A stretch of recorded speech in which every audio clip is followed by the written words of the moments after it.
Knowing how to apply texture to an ink drawing is one thing, but choosing which texture to use in a particular situation is another altogether. I could sit and lecture about this for a while, but I'm actually just going to walk through a couple of drawings and talk about my decisions as I choose textures. So this could be using any subject matter. I'm going to be using robots today, particularly because I enjoy them, but also because it's going to focus me on primarily solid textures. You know, these are surfaces that are hypothetically made of metal or plastics or things like that. And in the next video, I'm going to work on more organic things and how you can choose textures for those. Most of this will be done at normal speed, and if you hear me narrating at any point, then everything is happening at normal speed. But as I have just the sketches here, there's a good chance that I might speed up some of the outlining process, so I just want you to know that. For the first of these robots, I'm going to work on kind of establishing all my shapes and figuring out the baseline of what everything's going to look like. I didn't really think a whole lot about exactly what kind of robots these were going to be, but the focus for this first one is going to be on fairly simplified textures. The idea being that you want to just get it done. You want to make sure that you have something that works, that functions, but at the end of the day, you're just trying to get the texture on this object, on this character, on this robot that is going to achieve what needs to be achieved. There's nothing wrong with that. That might sound like a slightly dismissive or condescending way to look at something. But the reality is sometimes you want to apply just enough texture, just enough shading to make sure that the thing feels like it actually exists in that three-dimensional space. There's nothing wrong with that. A lot of the drawings that I do here on the channel are fairly indulgent. I'm working on them far longer than I need to because I enjoy the process of texturing and hatching and inking things.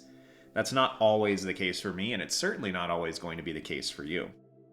So on this first drawing, largely I'm just working on trying to get done what needs to be achieved in order to be able to move forward with the piece. So I'm going to go ahead and continue working on the outlines here, and then we'll move on to trying to figure out how we want to handle the textures once most of it's done. Before I go ahead and speed this up and get to the texturing proper, I just want to mention that as I'm putting down these outlines, there will be certain things that I am considering specifically as it applies to texture. There will be certain places where I won't finish my lines entirely, like here. I'm going to come down and do the other side with a thinner pen. That's just because it'll make my life easier.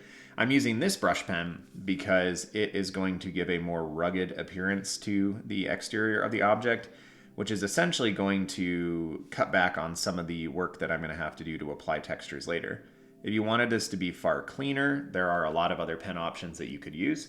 You could use a pretty standard micron like this guy right here, which is the 01 that I use most of the time, and that would achieve the look that you're probably going for there. I like this brush pen because it gives me the ability to slap down, either intentionally or otherwise, a lot of additional textures. So it's what I'm using for this, but certainly any pen could be your friend for this process.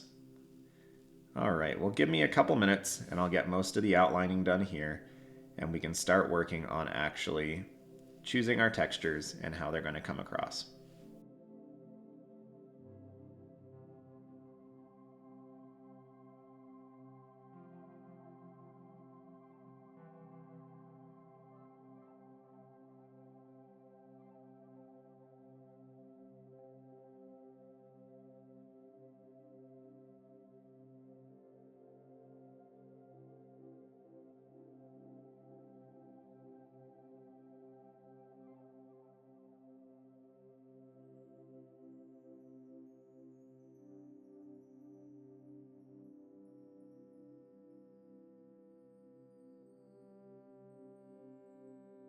So we have the baseline sketching done now.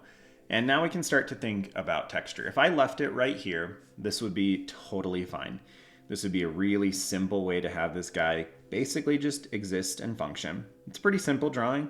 I had a tiny little smudge there, and again, I'm trying to get this done pretty quickly. As of right now, this drawing took about 7 to 8 minutes. So just so you have an idea of what kind of time we're talking. The first thing I'm looking at on this is, are there any mistakes that need to be taken care of via texture? I've got one right here where I have this kind of odd overlapping that needs to be darkened in to be a shadow. And I've got this portion right here where just as I was making that line, my wrist didn't move quite the way I wanted to. The second thing is thinking about shading and light sources. For this guy, I'm going to primarily think about the light as coming directly down from the top. And so that's going to mostly focus my shading and hatching therein on the bottom of the object. But we also want to keep this pretty simple. So we're probably going to have a couple little places where we put contour hatching to indicate different kinds of texture. But the idea is this is mostly smooth. And so we're trying to indicate shading, smoothness, and then maybe a little bit of marring. And the reason that we might have some marring, like let's say we went right here and we had a spot where we just kind of had a bit of hatching.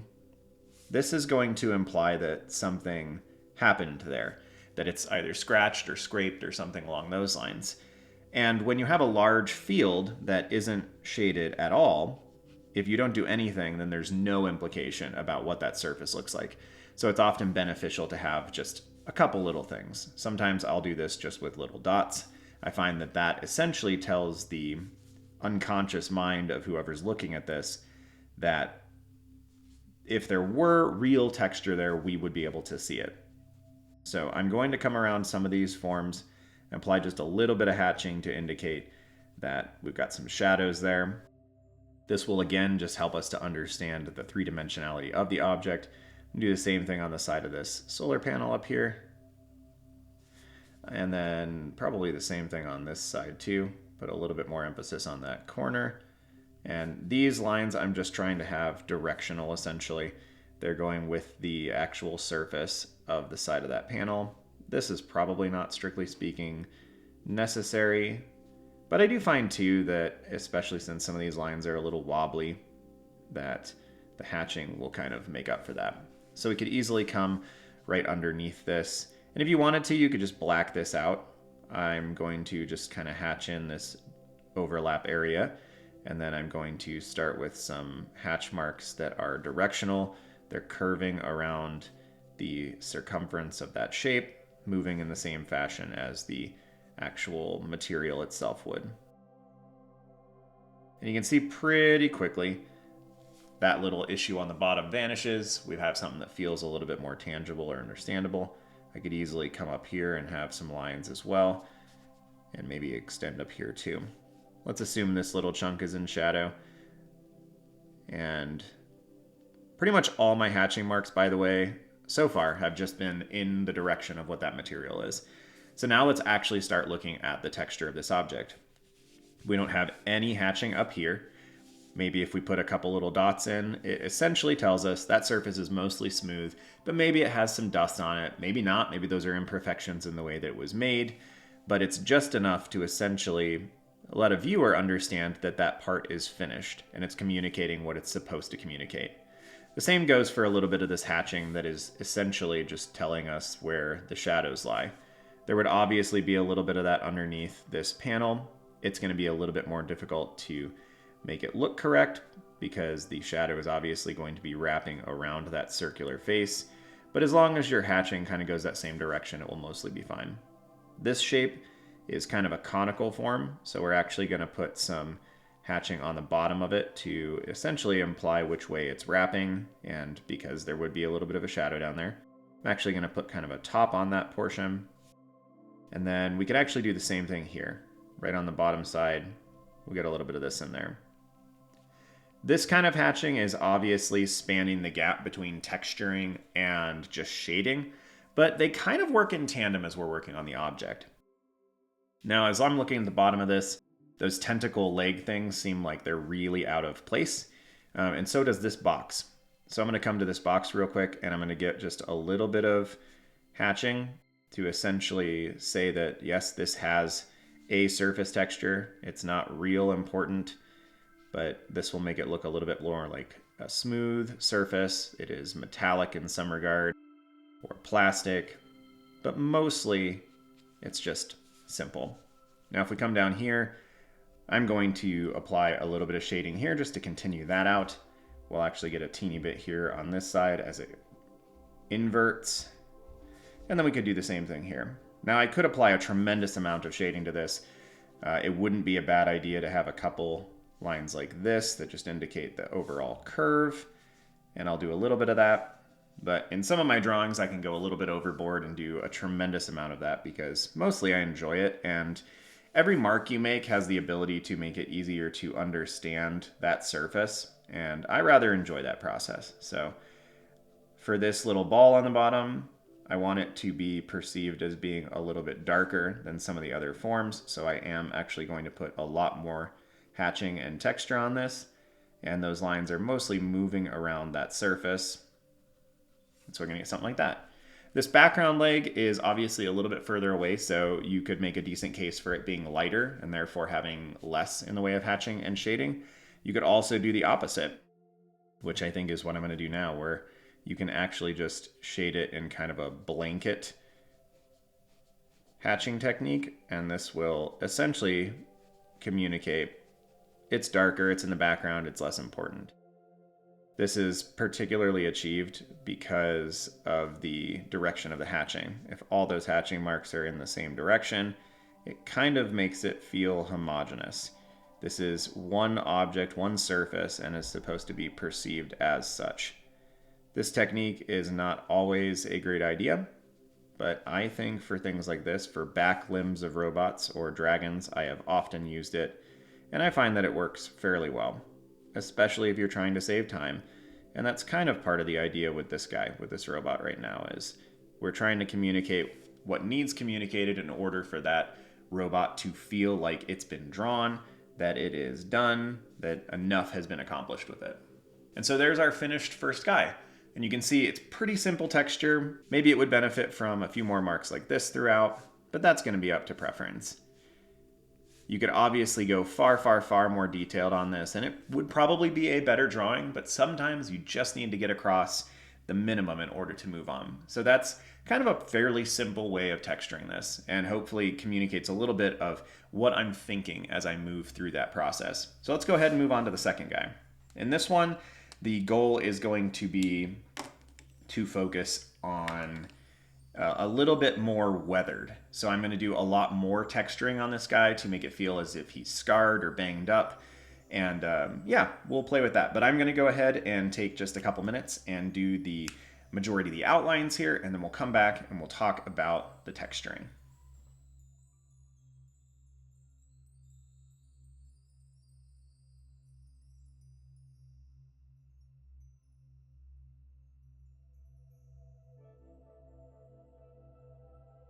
So this right here is one of those decisions that I'm making that is actually different because I know what kind of texture, what kind of robot I'm going to be trying to make. And these are little things that appear to be parts of the robot that had to be repaired at some point. So we've got this dent here, got this almost band-aid feature here, and a cap on this tooth. So there are decisions that you can make and perhaps should make as you're moving through the process that will influence how you do other things pertaining to the texturing.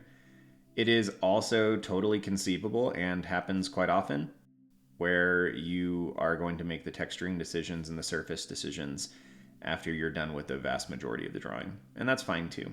But this one, because I know what it's going to be, I have the ability to make calls like that.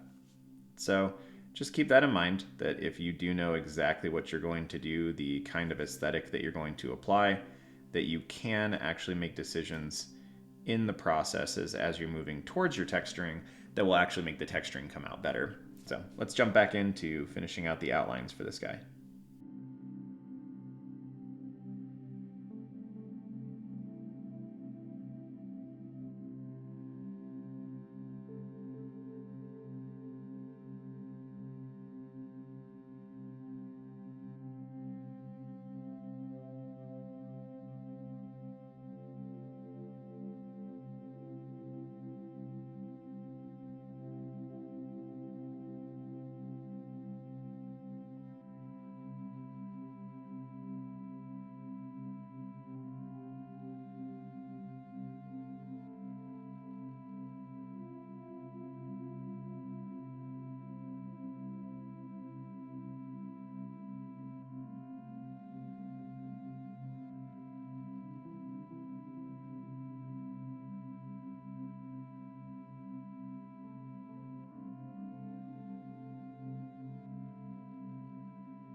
All right, we have the weird, adorable robot. We have all of his outlines done, essentially the structural components. And as I move into this, the hatching and the texture on this is going to take a while longer. So there's a really good chance that I will speed up some portions of this as well. So I am going to use two different pens for this. I'm going to use my Micron 01, which is a 0.25 millimeter, and I'm going to use my Micron 005, which is a 0.2 millimeter. Often I will use just the 01 when it comes to these drawings, but if we're really talking about applying texture, a variety of pens is really beneficial.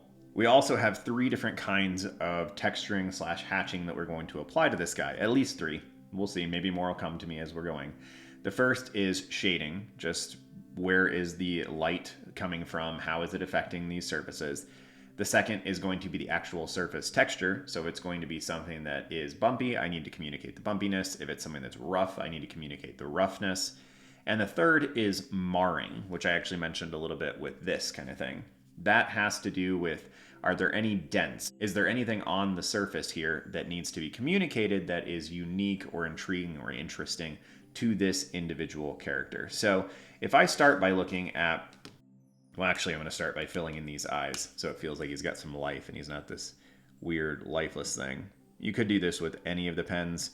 Obviously, the broadest tip you use is going to be beneficial, but I know that it doesn't make a ton of logical sense sometimes to have, more human features and anthropomorphize these robots, but it makes them more interesting to me, and so that's what I do. So the first thing I'm going to work with on this face is the surface texture. So this is a plate of metal, and so I'm going to start essentially with some lines that are just moving in line with the actual surface of that face. But because this is metal, because it is a pretty rigid surface but has also potentially been banged up a little bit, I am going to have some of my hatching marks come from different angles. Because of how varied I will make this, it won't actually look like something is messed up. This is a good indicator that you can basically make your marks any direction you want as long as you are varying something else. If I leave big portions here that are light or white, that will stick out and something about that will be communicated to us. You have control over what that is that's communicated, but you got to be careful about it. So if I just come around the vast majority of this surface and hatch it like this, it is just going to eventually look as if it is a homogeneous surface. But that also brings up a point. So what if I needed to indicate a shadow somewhere? What if I needed to indicate that there was some surface marring? That is going to be handled in this particular situation, not by the direction of my hatch marks, but by the intensity of them. So how close they are to one another. If, for example, we come over on this edge, or let's just go right here, and let's say that I put these marks much, much, much closer to one another. When I come up and hatch by this, that part will stick out. It doesn't really matter which direction the marks are going. It will indicate that there is something different on that part of the surface than there is on any other part of the surface. And in turn, let's say that I leave the space above it white, which will also stick out. It makes it feel as if there's a dent here, but because of that dent, there's a portion of the metal that has flanged out at the top, and it is now catching the light. Now, obviously, this is going to take a lot longer to texture and hatch than it would if you did all the lines in the exact same direction, which is totally fine, and we will do for other portions of this guy. But it's good to try new things and to figure out what you like, because each of these textures is going to apply slightly different things. Again, because this might be a little bit raised, we're going to come in and intensify the hatching underneath it as if this thing is casting a shadow. And because this is a different surface, I'm going to keep the texture on it, the hatching on it, all the exact same direction, which will also help it stick out from the other surfaces. If we come up to these batteries here on the back, I'm just going to make my lines go around the side, but they're going to get closer together at the edge. This makes them feel as if they are smoother, but perhaps dark. And I'm going to further emphasize that by these portions that could be the labels. And then up here on the antenna, it doesn't really matter. I'm just going to make it darker. So now let's assume these two surfaces on the side are actually round, and so they're going to need to be darker at the bottom. But I'm actually not going to worry about my directional hatching. I'm going to keep doing the same thing I did on the face. But as we get to the top, we're going to make sure those marks are less intense. And that will make it look as if it is getting shadowed as it gets further down. But I am going to come back in and not really doing cross hatching, still mostly just straight normal hatching. I'm going to darken in those textures on the bottom to just re-emphasize that. Nope, I will put a little bit of cross hatching right there at the bottom. So you can see those now look as if they're shaded. Let's say I want these eyes to feel as if they're a little bit inset. We're going to add in just a little bit of perspective here. And then as I do that, I'm going to darken the interior a little bit. And the side not quite as much, but still same idea. This will hopefully just make it feel as if those eyes aren't just randomly attached. All right, now we're down to this metal portion. Let's put some bolts on here because bolts make everything better on robots. We'll leave them white. We're going to hatch this with the same, not omnidirectional, same unidirectional lines as we did the other patch mark up top. And then as we come down to the chin, we are going to essentially use the same strategy we did here. I am going to pretend / assume that the bottom of this chin is sloping inward a little bit. And so I will make my marks a little bit more intense at the bottom, which will give it this rolling shadow effect. And that's exactly what we're looking for. So far on the texturing of this guy, I've only used my 005 micron. So this is the smaller one than I use normally. If I was using the other one, the lines would be just a little bit wider. But other than that, there wouldn't be a tremendous difference. Mostly I just started on this guy, and if I switch now, there'll be a noticeable difference in the size of the marks, and I don't really want that. So we're going to keep using this guy for the moment. It will make it take a little bit longer.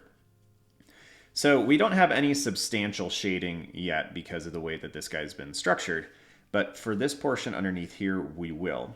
So there's a couple different ways we can handle this. The way that I'm going to handle it right now is I'm going to use unidirectional hatching down here to indicate the direction that this piece is moving. I'm assuming this is a flexible material, so maybe it's got a pretty simple texture. And then I'm actually just going to blacken the portion, every other portion here, just to get some contrast. So we'll go in here, we'll darken that. And while we have this pen out, we'll go down to the one below it. And we'll darken that in. And then we're going to come back to this and do the same thing that we did at the beginning. You might notice too that my marks are shifting. So they're not vertical, but they're shifting kind of like this as they go through the character and object. But now that I've got that, I am actually going to go up here, up top, and apply just some slightly random crosshatching to make it seem as if this portion above is casting a rather decent shadow down on everything below. Sometimes when you do this, if you're not careful, you can destroy the texture that you've already built up, so just be careful. This can also be one of those things that is really well done by using a slightly larger pen for the initial texture and then a smaller pen for the shadow. So we'll actually try to do that down here where we will get the surface texture going here. Same thing with this kind of orb in the center. And then when we come back to do the shading from the objects above casting their shadows down on, we will use a smaller pen so you can see what that looks like. This is a smooth surface, maybe even emitting a light. And so the way that I am shading this one is everything is curving inward. I'm leaving a halo effect on the outside. I am choosing that texture because that will allow it to really be differentiated from everything else around it. I think we can safely assume too that these pieces of metal down here might be different kinds of metal. So let's try a slightly different strategy for how we texture them. Let's go with lines that are basically in line with the face itself. Very different than the surface texture we used up top. I don't know exactly how that's going to look with both of those textures being on the same robot, but we will find out. A lot of this is experimentation, and as I'm trying to demonstrate different ways to make these decisions, there's probably going to be a couple issues here and there, but that's fine. That's part of what this is for, right? Gonna correct this angle that got a little bit goofy. And I think we'll do these this direction just so they're nice and differentiated from everything else. So that actually doesn't look too bad. That kind of makes sense. I'm gonna switch over to the smaller pen now and start with these interior textures that'll be different. So these obviously have pretty harsh shadows because of where they're oriented. And so we're gonna come in and do this. That'll still leave a little bit of that original texture, but make it feel a little bit more rational. And then we're gonna have some shading from this part up top, which is obviously gonna cast a rounded shadow onto this rounded object. So it's gonna be sloping like this. It might actually be a little bit more extreme than I'm doing it here, but I'm fine with the way that that's coming across. So I'm gonna go ahead and let it be. And I'm also gonna come up here and do some additional shading to imply that that head is casting shadows down on the stuff beneath it. But not all the way to the edge, because light would be creeping around that side and giving us slightly different textures and slightly different levels of darkness. So let's go ahead and move over to this. Let's assume that the material here is pretty dark. Maybe this up here is like an iron piece for this drill component. So I'm gonna start just by layering on some hatching marks that are going around the circumference of the drill. Careful to stay underneath each of these portions that I imagine are probably a silver or gray metal for actually doing the boring and cutting. This alone would probably work if you were doing a pretty simplified version of this. I will probably go back over it in a moment and make sure I'm adding in some additional textures. Let's also take a peek at the bottom of this, which I'm noticing that the perspective on this isn't great. It should flange out a little bit differently, but that's okay. Not everything needs to be perfect. So let's put these guys on there. And then we're going to switch over to our smaller pen, and we're going to shade the underside because, again, the top of that drill would be shading all of this. So it needs to be much more darkened, but having those larger marks will help it feel as if it is still containing some of that underlying texture that we applied earlier. I'm also going to do a little bit of that up here around the edges and the sides. And then I'm going to use this pen to do a little bit of shading on these surfaces as well. The smaller marks make it feel like it's not applying quite as much shadow, which is exactly what we want. We want those to appear brighter, as if they are catching light, but they're also a lighter material.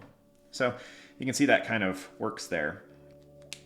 Let's come down, let's apply some similar textures on this arm to what we were doing on the front there.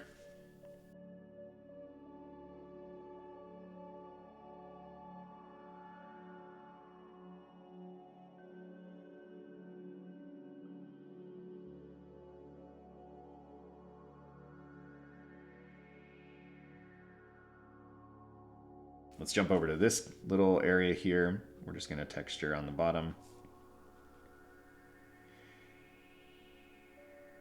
That should work fine. This hatching is to indicate the shadow. This hatching up here is surface texture and marring. All right, let's come over to these wheels. These are obviously going to be a much darker surface because they are presumably rubber of some kind. So I am going to do a series of hatch marks to indicate the actual surface texture.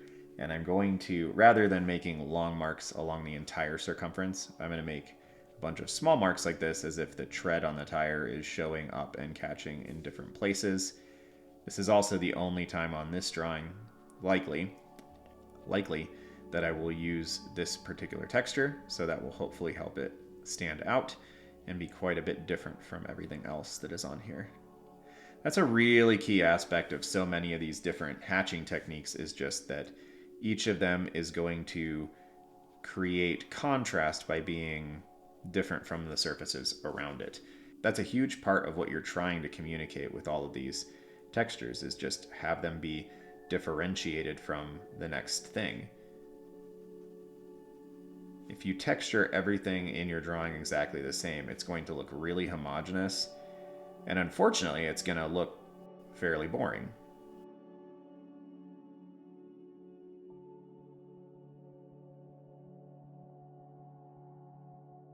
All right, so that pretty much works there. I just shaded in the interior of those wheel components, and I'm going to let them be darker. I think that will work just fine. I'm going to come to this surface, and we're going to apply pretty much the same texturing we did up here, just to show that this is a flat surface, but that it also has some little marring bits on it. It hasn't been perfectly maintained, essentially.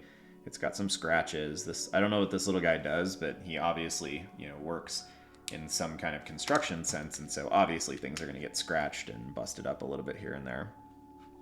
Unless he's kind of like a battle bot or something, but I don't really get that idea. This is something I forgot to do earlier, but when you have a surface like this where all the marks are going in a singular direction, when you come in and do something like this, it sticks out like a sore thumb. And that's really beneficial if that's what you're trying to go for, because it makes it feel like that surface has something that went awry. And obviously that would be like a scratch, a bump, something scraped there. And that's exactly what I'm trying to communicate.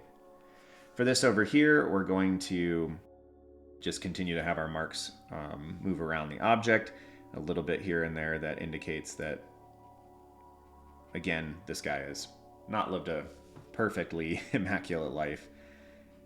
I'm not too worried about these limbs because they're kind of background elements, so I'm applying marks to them, but I'm mostly trying to have those marks not be distracting from the foreground components.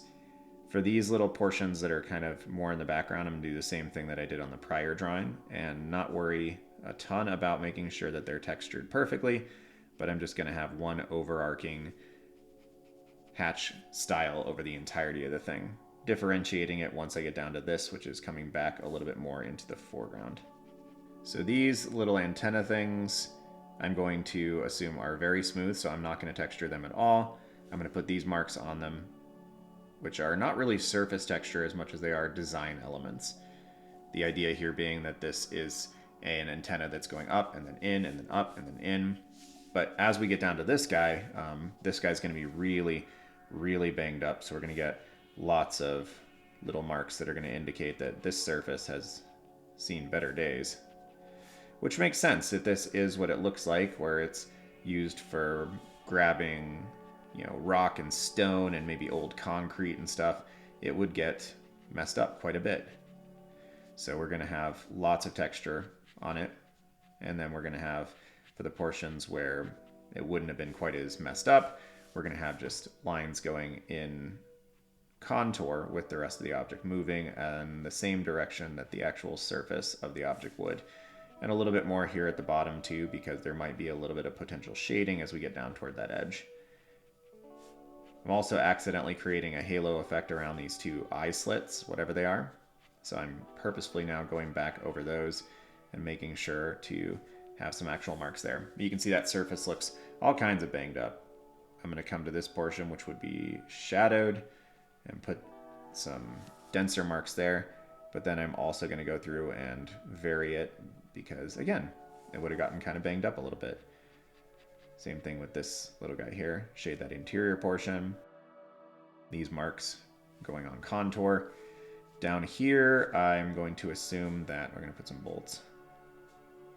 I'm going to assume that this also has gotten some rough treatment, so we're going to do some marring. And then, of course, here is probably the worst. So we're going to have marks that are just basically indiscernible in which direction they're on. Maybe even some scribbles to kind of make that make sense too.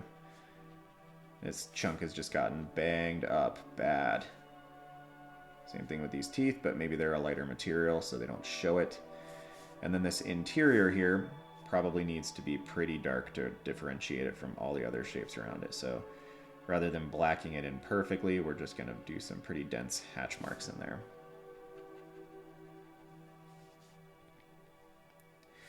And that gives us the basics of how this guy comes together. So you can see this is very, very different texturing. It took a lot longer than this guy, even though the drawing is smaller, but it has a lot more detail. But there are lots of individualized decisions being made for how this guy comes together. So I hope this has been beneficial for you. You can see that after you get the outlining done, you can go with a really simplified texture that just kind of gets across what you're trying to get across. Or you can start really going in and diving in and thinking about every surface and how that is handled. These have both been hard or mostly smooth surfaces. We will work with organic forms in the future and with cloth and things like that. In fact, we'll start getting into that with our next drawing, where we will get some robotic elements as well as some cloth-based elements. As always, thanks for being here. Let me know in the comments below what about this was helpful and what you would like to see in the future. Have a good one, y'all. See you soon.